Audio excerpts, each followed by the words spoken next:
What I want to show you here is how to use Bollinger Bands in a trending market. If you notice, I've got Bollinger bands here, right? And all a Bollinger Band is the 20 simple moving average, which is the blue line in the middle. Let me get rid of those EMAs. It's that 20 SMA in the middle. And then it's a second standard deviation of price below and above, right? The 20 simple moving average. So when price is really expanding, the bands expand. When price is condensing, the bands condense. And one of the best ways to use the Bollinger Bands, right, it's not to bounce from there to there, contrary to what some people think.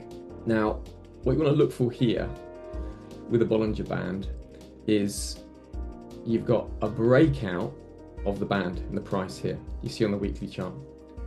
And when you see a breakout on the chart, what you're looking for is price to break outside of the Bollinger Band, right? Which is what you have now, right?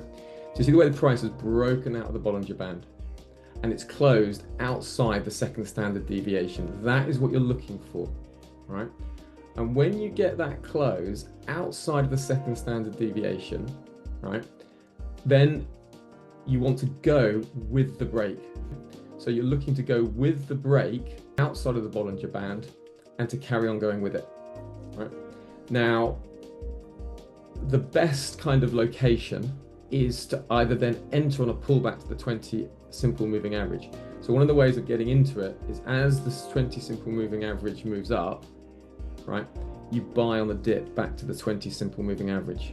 And then you exit after about sort of 20 days, or you exit when you're moving back under that simple moving average. You can just trail the stop under the simple moving average. So it's a very simple technique.